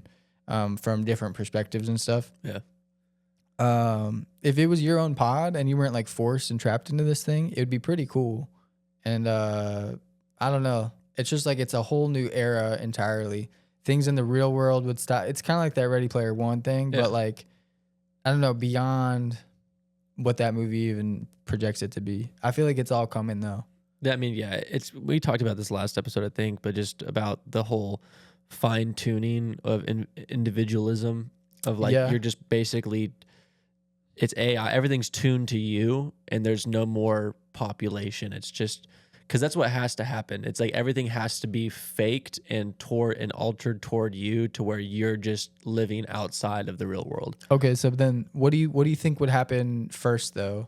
Do you think we're gonna like create an environment to go inside of, and it's all going to become unique and personalized? Or do you think we're going to like try to implement our technology into the outside world and like augment parts of our body and like improve and like basically, do you think we're going to live virtually inside of a pod or live externally with the technology inside of our bodies. So I think, Because both could happen, I guess. yeah. So the example I can think of, there's a movie with Matt Damon where they shrink everybody.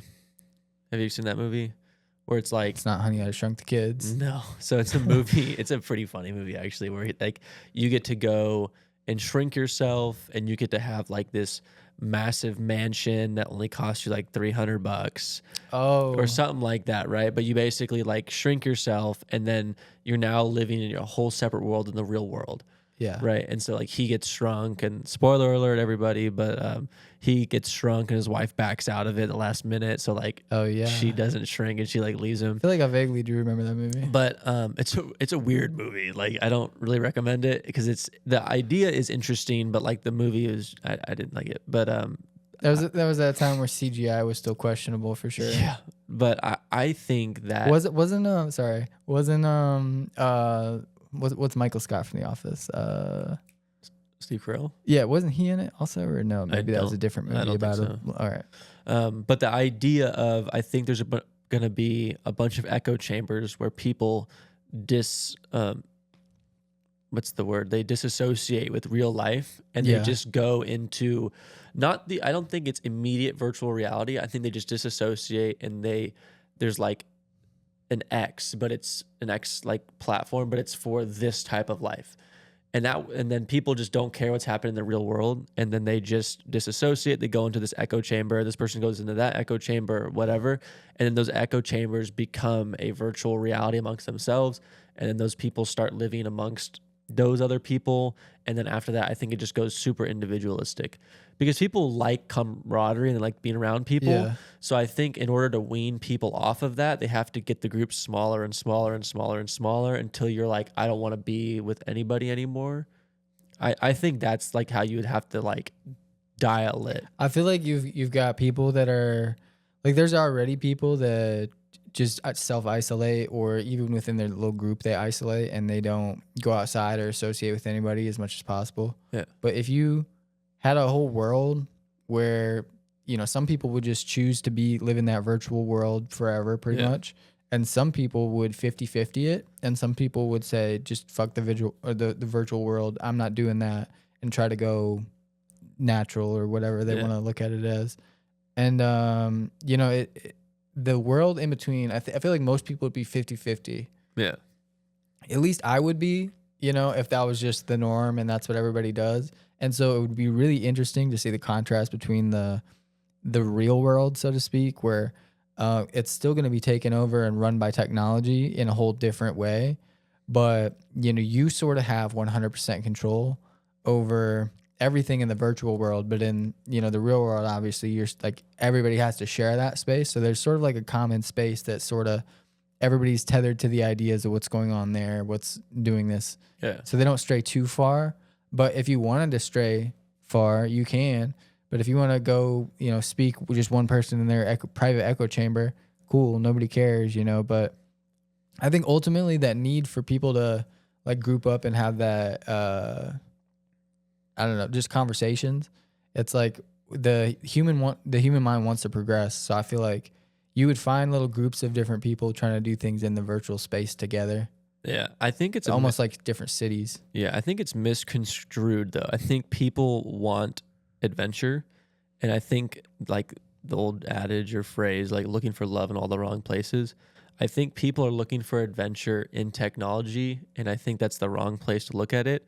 In the sense of, I think instead of going to look for real world adventure and using technology to go to Mars or do stuff in the real world, people are just being impatient, and they're like, oh, well, I'll just use technology to be my adventure. And then they get stuck in this idea of self. I'm just going to go be 10 different video game characters, have all these profiles saved so I can choose which character to be a certain day, and that's my adventure.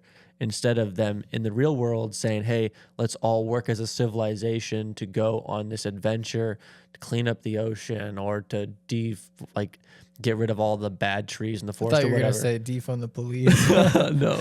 Deforestation. Deforestation. Like getting rid of all the bad trees and stuff. Like all of that to me seems like like it's either gonna be 50-50 on like adventure of like what people want. And I think the people that want the video games are gonna be the impatient people. And I think the people that actually find true adventure in the physical world are gonna be those people who want to go and like do certain activities because of nature. I think it's like ultimately, it's like you know, people always say like, oh, good always wins in the end. You know, it's like you can believe that or not, but typically, you know, things happen and then you know they'll resolve in some sort of way eventually. Yeah. So things at one point are bad and then things at another point are good. I forgot exactly what my point was with that. You're good. But something about the virtual world and just like if everybody's in there, man, I'm trying to remember exactly what I was trying to say with that one, but I don't know, lost that one. That's okay. Happens. So I have another topic that I want to talk about, and it is in regards to the ability for the public, I guess American citizens at this point, but for us to be able to invest in different items, things in our world. So my biggest thing I think we should be able to invest in is gasoline prices. So Okay.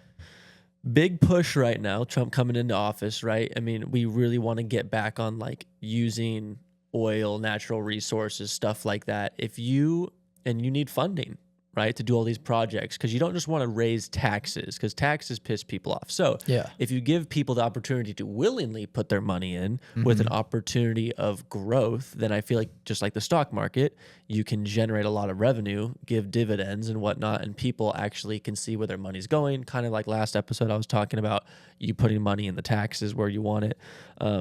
But if you're able to invest in gasoline, let's say that gas prices drop one day, right? And they're at $2.50. And you're like, you know what?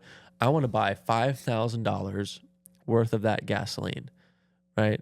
Like at that price. At that price. I'm locked in, right? So I can go to the gas station whenever I want, whenever I need gas, and I can buy gas at that price. But because that money that I already put in is now in that company can use that, like that, the capital to go do a bunch of stuff. So if prices drop on gasoline, then everybody dumps money in at this certain point and they're able to use that capital to go do stuff. But then if prices go super high, then you'll see people not necessarily pulling out, but not putting money in. And then you'll see them turn to other things like electric vehicles and stuff, which then is going to force the gas prices to then just drop down again, and more people are going to buy into it.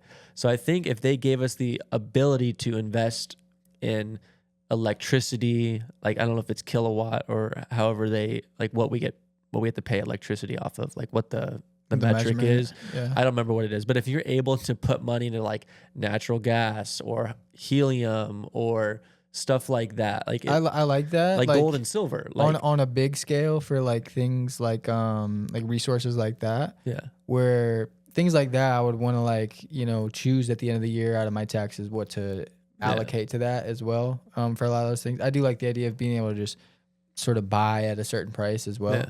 But other things like say like Coca-Cola, just for an example of a brand. What if you couldn't purchase a Coca-Cola pretty much unless you paid like your whatever, you know, your amount that you would have to pay for Coca-Cola? And it's like, okay, if you paid that this year, yeah, you can go like buy Coca-Cola now. Oh, and so you have to buy their stock in order to purchase their product? Essentially, you have to buy their stock to purchase their product. And so now you are, you're selective about what you buy. You stand behind the company that you are representing. And it's like, you know, then people are financially attached to these decisions that, you know, like imagine when Bud Light was going through turmoil. Yeah. If people were paying their Bud Light thing, how much more enraged they would have been. Yeah. But, you know, to use that because if we just chose out of our taxes, okay, I'm gonna spend this much on one thing, this much on another thing. We're only gonna pick a select few certain things to really focus on. Yeah.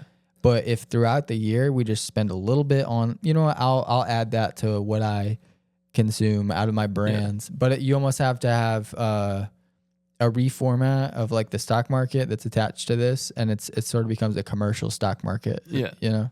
Yeah, but the idea is nobody's gonna short. I feel like nobody can really short gas or natural resources because the common people are buying it at this cheap price because we have to use the item.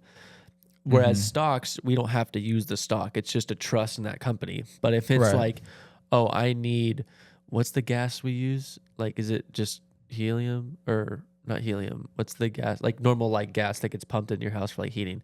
Oh, propane. Yeah, I think it might be propane or something I'm like pretty that. sure. But like if it was, I'm going to invest in propane and I want to buy it at this price, therefore I don't have to worry about the prices getting pumped up on me by these companies every year. And let's say I was really smart and I put $20,000 into propane and I have just a lifetime supply. I don't have to worry about the prices raising because I made a good investment. Kind of like the housing market. If you got in like the early, or not early, but like, let's say you were in Texas in 2012 and the prices were super low compared to now. Like you don't have to worry about having to deal with buying a super expensive house if you bought your house super low. So the idea is if you were able to go and buy gasoline at this price or go buy something at this price and it's something that you needed, not talking about food because food's perishable, like you can't do that. But if there's a natural resource, then that way you'd be able to basically save money.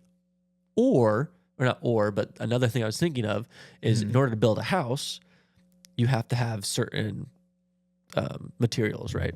So let's say you want to go buy a house, you have to pay such and such amount for paint and wood and whatnot. What if you were able to, in like from a young age, like let's say you're 16 and you're like, you know what? If I make these amount of payments or this much investment into these materials, then at age 30, I get a house for not for free, but like I can use those towards a house. So it's like almost like a video game where you're doing all these side quests and collecting all this money. And then whenever you do it and you're just living life normally, then boom, you just have enough for a house. I think the entire like economy model can change off of that. Like, yeah, because if they want jobs, capital, like normal jobs will get replaced and everything will change anyway. Being like an investor, yeah, and like being an investor, but then also providing like time services, like your time doing something, you know, whether it's virtually or in the real world. But it'll mean a lot more and it'll be a different type of thing because not everybody's working their normal jobs now. Yeah. People own value in things, and you know, because it'll be good for some people, but some people will invest in the wrong things, and then not the like they're good whatever they bought in at, they bought in, but they're they may have missed the opportunity by investing in what they invested in, and everybody else is getting a whole bunch of money off of whatever, Yeah. But yeah, I don't know. I think the whole economy, it's probably going to change, but to see the like the workforce and everything kind of match it, and even the banking system and all that, it'll be real interesting to see how it all shapes out. That's 100%. Another idea along the track of what I was talking about is if you had a big thing, people buying houses as their down payment. Imagine if there was something that you could, like almost, like 401k, you have to put into it, but if you take out, you get penalized, you get to pay taxes on it. Let's say that there was a bank account that you could do with like a regular bank, and you basically put money into it. You couldn't take it out, but it was yours. Like nobody's taking your money. You couldn't take it out until you reached a certain amount, but then that money gains, right? Compound interest every year, but that money after a certain time can go towards your down payment. So let's say that you're like, okay, I know by 35 I'm going to want to buy this house. So I'm 20 right now. Let's say that I do like however many years I want, 10 years of like investing in this savings account, and then by the time I get there, all the compound interest, I can use all that money to then boom, there's my down payment. But you can only use it on like a down payment. So it's like it's a savings account, but it's keeping people in check and helping them save instead of, because if you put $20,000 just into your bank account, some people don't have the self-control to not dip into it. Well, also when you have so many things that you could be saving for, it's like, what if there's one thing, something else that you do need? Yeah. It's like, okay, well, that's pulling from there, and it's so easy to not be able to keep track of it. Yeah. So it's like, I think banks would, again, generate a lot of capital if they helped the normal consumer set up these savings accounts that were untouchable. Like for instance, if somebody's really rich and they're dying and they give their kid or their grandchild, what do they call it? Like a will, Not a will. It's the inheritance. it's an inheritance, but there's another term for it. What's the word where you give somebody pension on pension? I forget what it's called. Nepotism. I don't know. So basically, like, let's say like a Chase Bank was like, hey, you could start a savings account for, it doesn't have to be an item, but like a certain amount. So it's like $2,000. Okay, you can't. It's like putting something on layaway at the bank. Sort of, but like you haven't already purchased it. So let's say that in your head you're like, okay, I want to buy a computer next year for college. So I'm gonna start this savings account, and I know the computer's $2,000. So once it's $2,000, the bank will say, here's your money that you are able to access because it has reached the $2,000. So that way you can't go in and take the money at $700 because you're like, oh, I need $700. It's like, sorry, you're not getting that money because you signed a contract with yourself and the bank saying I'm not going to get that money until it's time to get that money. Right. But if the banks did that with a bunch of stuff, then I think it would help people prioritize the things in life that it's like, hey, I need to be smart with my money because if I run out of money, I can't touch this money. So I think that would be something really cool to see in society. But again, it would help banks get capital and would help grow people's money and would help people have more self-control instead of, I think that's the biggest struggle is people have all this money in their bank account from the 9-to-5 jobs. And then I want to go get Starbucks or I want to go do this instead of just saying, hey, I have no money because all my money is locked into these things that I know I want to do. And then it's like, you can't pull it out. Well, I think like that's how smart people do it, but other people just get so tunnel vision on like what's going on, what's daily life. Trust fund, baby. That was the name. Oh, Trust fund. Gotcha. Yeah, but I think like for most people, it's like it's too easy to to spend on, like you're saying, like daily just comfort stuff and not really like, even if they want to do something or try to save for something, they don't know how, like me, I never really like learned how to study or whatever. Yeah. And then so it's like later I sort of like had to like, oh, you got to actually study and like, do whatever if you actually want to be able to learn well. And that's like a skill that maybe I want personally, but financial literacy and like, there's tricks to saving and tricks to thinking about money and like, that type of stuff. It's a confusing world. If you don't have somebody close to you to guide you in the right direction or teach you a thing or two coming up to give you the common sense to navigate things for yourself. If you were just an outside person, never really had any financial experience, whatever, just a young kid, maybe 18 or younger, and then trying to get on the internet to just learn about it, it is a minefield. Yeah. It is awful. Like you're saying, it's scams, left and right. Yeah. And I feel bad for kids actually nowadays. I don't even know how bad it is, but I'm sure it's terrible. Yeah. I mean, when you got TikTok in your face all day, you can't make decisions. You're just, if you think about it this way too, TikTok is training you to be, I need something now. Then you have all these companies that are like, hey, get satisfaction from this mocha latte, get this satisfaction from this McDonald's meal. But also it's like you're giving at the same time. It's like it's pulling your attention, but it's also making you do something. It's like big consumer energy, you didn't like half a second ago you didn't even know what this trend or dance was or whatever, but then the next half a second you are spitting one out and it, and it's like, and then a minute later you forgot all about that. You're on something else, and it's this fast food mentality. But they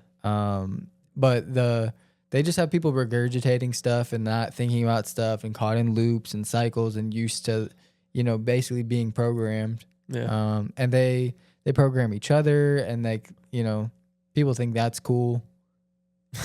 I don't know. TikTok is a wild one. I never quite clicked with it perfectly. I think I had it back in 2020 for like 6 months, and then I got rid of it. Dude, it's still wild, I'm sure, but like The it was getting wild. algorithm, I was like, okay, I can't watch this. The amount of stuff I didn't want to watch that was just Yeah. popping up that I was like, okay, no, I'm not doing this anymore. Well, that's the other thing. The algorithm, like, man, the algorithm that didn't even Yeah. used to exist in like 2012. Like nobody was talking about the algorithm, but now everybody's talking about the algorithm. The algorithm dictates everything. Yeah. It's like, and people are making money off of the algorithm, and people are making content for the algorithm and not for the people consuming it. Yeah. And I think the biggest lie with the algorithm is, oh, well, the algorithm is just fine tuned to you. Where I would argue it's fine tuned to what you want me to want. Right. Well, it's like you are using basic human psychology to understand through patterns, like what I am likely to be susceptible to. Yeah. But that doesn't mean like okay, Like addictive personality. Like, yeah, basically. I mean, if I have good willpower, I can avoid stuff even if you put it in front of me. But if you are constantly, finding, any and everything to try, Yeah. you'll find something that I'll click on. Okay, algorithm, you got me. Yeah. And it's in the society that we live in where we just consume stuff. Right. It's so easy. Yeah. Like those shorts, they get me lost sometimes. Yeah, it's super easy. Yeah. Anything else you got? Yeah, I had some stuff. I forgot about my list. What do I want to talk about? Oh, we were talking about sort of like the internet and the virtual world and stuff. So you were saying surrogate earlier. Yeah. I forget where you were referencing, but surrogate robots. I feel like that's for sure going to be a thing. So like the people that we were talking about, the world is 50-50, or some people are 50-50, go outside in the real world. Yeah. Some people are complete shut-ins. The people that are shut-ins and don't actually go out in the real world, I think they might have robot surrogates that they pilot that just go into the real world. Oh. Yeah. Oh, so not a surrogate in the sense. I think there like, was a movie called Surrogates. but like a about clone something of like that. you that goes. It doesn't have to be a clone of me, but a clone of a human. But like, but like your representative in the real world. Right. Interesting. And yeah. so, well, it'll get real diverse real quick when all this future technology comes around. But if you have like, some people are, I don't know, we'll have robots, androids, I don't know. I feel like there's a couple other combinations of that type of stuff. Yeah. But you know what I mean? We'll have everything and anything in between. And I don't know. It's just crazy to me. But just the idea of people piloting like literal robots around. And so then, did you ever play Fallout? No. I mean, I think I played one of the Fallouts for like 30 minutes and then I Gotcha. just didn't want to play. I think the fourth one, there's like, I don't know, just like synths. But it's like people walking around and you think that's a human, but you never really know if that's a human or not. You could be a synth, like in disguise. You look like a human. You could be, but you could just be a robot. And first of all, you could just be an AI robot that's sentient and like is just AI. Yeah. You could be being piloted by somebody from virtual who knows where, or like, or you could really be a human. And it's like people will never know. And like we were talking last episode about like the trust and the lack of trust that people already have just because of the internet. Imagine a world where now everybody, when you do go out in the world, everybody you encounter even there, you don't even, that's not real either. Dang, yeah. Like it's going to get deep. But like what would be the purpose for that? Like, is it almost like, what am I missing out on in the real world, and just report back to me? Well, there could be a lot of advantages to it. Like one, okay, so basically if that's an option, you would be like, okay, so why would you not use a VPN if you could? Why would you not do all sorts of things if you could? Like if it's an option, it's on the table, and a lot of people are just going to do it because it's an option on the table. Now everybody has to do it because it's an option on the table. If you could have like I feel like if I had a surrogate though, I'd have the surrogate be in the virtual reality. well, you could do that as much as you want for sure. Yeah, that'd be interesting But to do the vice but to be versa. able to have like a burner account in real life is crazy. And like I don't know. maybe the verification system for stuff has to be so legitimate, but people can hack and figure anything out. Like at a certain point, people will be getting away with just a bunch of stuff. Yeah. If you everybody sort of is on the same like line of thinking right now, if they get us so far into the future that nobody really knows where we're at with anything and we're all kind of all over the place, we'll believe and accept anything. But Yeah, that's interesting to think about, that people would want to have two, like have a robot. I don't know. That would just be, I feel like what you were saying, people would just do it to do it because everyone's doing it. Like people wouldn't, I feel like people then are, it becomes it becomes a society where people don't show up in person as their real person, even in the real world. yeah, that's Because true. you'd be stupid to do that. Not because you're trying to do some sneaky something, but then because everybody does that, everybody is basically anonymous, even in real life. A lot of crime or whatever goes on. People get away with stuff. I wonder if there would still be like famous people in that type of world, because if you could just have surrogates go anywhere, like it wouldn't really matter, because you would just send your surrogate to go meet all your fans, and then nobody would care because you're then not famous or unreachable. Because the whole point of you being famous is people only see you. No one can just go to your house and say hi, right? Because if you know everybody, you're famous, but you're not like famous like they want to be famous. But if you had your surrogate go out, then everyone just knows you. I feel like nobody would care about famous people. Already, like famous people, that's actually something I had on my list about. Like celebrities they're not the same. Like the Hollywood celebrity is a dead breed. It does not exist anymore. Yeah. In fact, to become a celebrity nowadays, unless you're one of the rare, like, every now and again we get an actor that'll pop up and be like, yeah, they're legitimate and they're in every movie this year. But other than those handful of people, celebrities now have to make themselves off the internet, at least to some degree. Yeah. And as technology develops, it's like whatever new platform comes up, whether it's the internet too or whatever VR stuff, that's where celebrity is going to come from. And so waiting on, these old channels and all that type of stuff like that, we're never really going to get like a new set of actors or somebody to just take storm and lead the direction of stuff. People setting trends on the internet and being viral with stuff is going to like lead into more things. But we sort of have control like on stuff as a people nowadays, where it used to be everybody's trying to emulate the dude that's playing somebody in a role on the TV. Yeah. Now it's like, that's a good idea. Share, Yeah. But it makes me think that the people that are going to be kind of like you said, if there was such thing as like that dual reality, the people that would be famous would be the people who've like completed the most side quests in that virtual reality. Like, oh, that's the guy who did X, Y, and Z, and it's like, oh man, like I want to go talk to him about, because he's level 1 million and I'm level 10. I'm gonna go talk to him. Like I think that's the only way to make people. Do you think it ultimately comes down to that, like that type of system where it has to be some sort of points and ranking system across the board? I think it has to, because at the end of the day, which is crazy. We're all humans. Like I think at the end of the day, people try to find. They try to make themselves better than everybody else. And it's like, how can I draw that attention? And if we're talking about a world where you could go do anything like GTA 6, like let's say that's the next virtual thing, right? And you're a trillionaire and it's actual like tradable currency that can be brought out into the real world, but it's in there, but then you don't get touched or killed or whatever, your body respawns. Like I feel like people would be like, oh, I want to go talk to that guy because he has like, he's level 1 million and I just started the game, but like I could go walk up and talk to him because it doesn't matter. It's just a video game.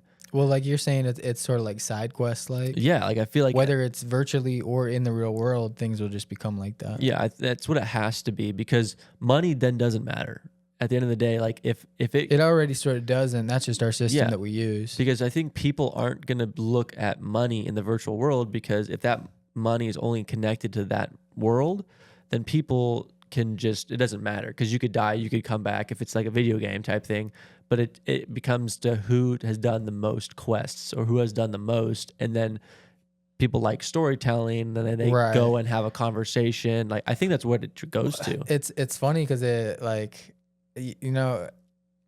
people would become legends because of the things that they've done and like being in so many different places at the right time, doing different things, and just like the way that people tell stories. Yeah. But it would I don't know. It would incentivize people to, like, people wouldn't be striving to have a career in anything. It's like people would wake up every single day and go, what's the biggest impact I could have, and Yeah. just like start to do that. Because when learning becomes close to instantaneous, Yeah. all of a sudden you can learn how to do something in a night, let's just say, and then the next, like the day, just work on it and actually do it, and maybe make a huge splash and stuff. And I think I was talking about how like 95% of people are doing the same couple things. Yeah. Well, if everybody was doing like the things that we need to be doing, or just trying to, at least virtual or not, like stuff would get crazy, and I'm excited for it. Oh, 100%. 100%. The other, I have one other topic I want to talk about before we wrap up. Yep. If you had an extra 8 hours a day, so let's say that, you know, we have, I guess you could view it as you only have to sleep 2 hours a night. You could look at it that way, or you could look at our day as extended by 8 hours. What would you do in those 8 hours? Man, I don't know. Probably just a bunch of stuff that I have yet to implement in my 24 that I already have. You know, man, I need to get on a good like gym schedule, good workout schedule. I mean, if I had the 8, I'd definitely make time for that. But I'll get to that shortly. I mean, that's just the first on my list. But man, I don't know. Honestly, I've been just wanting to watch some old shows on TV, like with somebody though, not just watch them to watch them, because I feel like old content, or like old movies, whether it's shows or movies, they used to be better. I don't know if it's just me, but like The Wire, I really want to watch again. So I would probably find like, I don't know, like an hour or two to actually watch something, or dedicate to free time, because I feel like I packed my schedule already. Yeah. But the man, I don't know. Other than that, no idea. What about you? So I think I would use those 8 hours. So I would definitely work like a full time. I'd work 12 hours. Like I feel like I'd be able to work 12 hours. And if let's say that I'm working or I have a normal 16 hours because I have to sleep 8 hours. So let's say I have 16 hours. So I'm adding 8 more. So I'm then at like technically a full 24 hours. I would work for 12 hours and then use that money to do something else that I wanted to do for another 6 hours. And then the other 6 hours would be my family, eating, doing all that stuff. But I think it gives you that opportunity to make more money, or more money is then coming in, and then you're able to go pursue something that you want, whereas you wouldn't have that time otherwise. So whether that's me doing more content, or me making a different business, or doing something like that, or learning, reading, stuff like that, I feel like I'd use that time to develop myself. Or use that time, like I like to drum, so it's like, okay, I'm gonna spend it, like, kind of like you said, but like I feel like you could fit in a lot more things that you want to do, right? And you can split it up in those, even if it was like 8-hour segments of like, I'm going to the gym, or for me, I'm gonna drum, I'm gonna go shooting. Like you could fit all these things in hour slots to where you weren't able to do it before, and I think you'd be able to. I mean, you'd be able to get a lot of stuff done. That's ultimately what I'm trying to do. It's like, you know, I don't know. I used to not have my priorities straight on, or everything figured out at the same time, or whatever the case was. But like I've really started, you know, trying to fit as much in my day as I can. Yeah. And then I'm just constantly, like, it gets easier. It always gets easier and easier and easier. And I'm always finding like little windows to do more things. And the more that I can like pack in there, you know, if I had that extra 8 hours, I would be doing the same stuff I already do in my free time, but it would just be different things. Like I already try to work on myself in a lot of different, you know, whatever ways, whether that's, you know, on my health, or just learning or teaching myself something, whether it's a skill or whatever. But, you know, business wise, definitely, you know, like gunsmithing, all sorts of stuff like that. Like having extra time to just do stuff, it would definitely be nice. Yeah, that's for sure. Yeah, and the reason I say that is because if you don't use your time, folks, you lose it, and time is precious. That is true. So make sure you use your time, because that's a hypothetical. We're obviously not going to get an extra 8 hours in life, but time is precious and it flies by. So No, but you do have 24, and tomorrow you'll have 24, Yep. and then you'll get 24 more. So just whatever time you have, I mean, make it count, Yep, 100%. Anyway, that's all I got. Yep. On that note, we'll end it right there. All right, sweet. All right.